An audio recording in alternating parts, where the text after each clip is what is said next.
Ден 12, no ганджа! Хора, като за начало искам да ви благодаря адски много за всичките коментари, лайкове, лични съобщения на хора, които минават през подобни неща или тяхни близки и ме питат за съвети. Благодаря много за доверието. Искам също така да благодаря и на моите хейтери, защото нека не забравяме, без хейтерите няма как да стигнем далеч. Те ни мотивират още повече.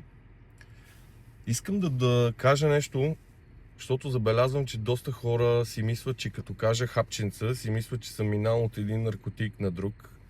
Предполагам, не изглеждам чак толкова глупав. Би било доста глупаво, нали, да мина от трева на по-твърди наркотици.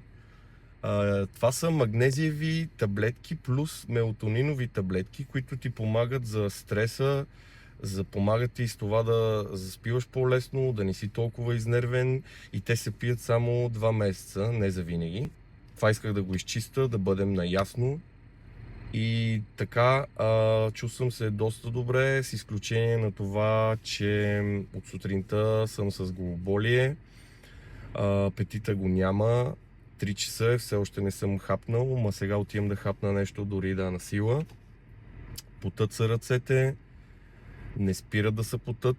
Това също е добър знак за детоксинирането на тялото ми. За мой късмет почти не си мисля за тревата, мисля си за съвсем други неща, мисля си как да успея повече в живота, какво мога да подобра и как да стана по-добър човек ден след ден.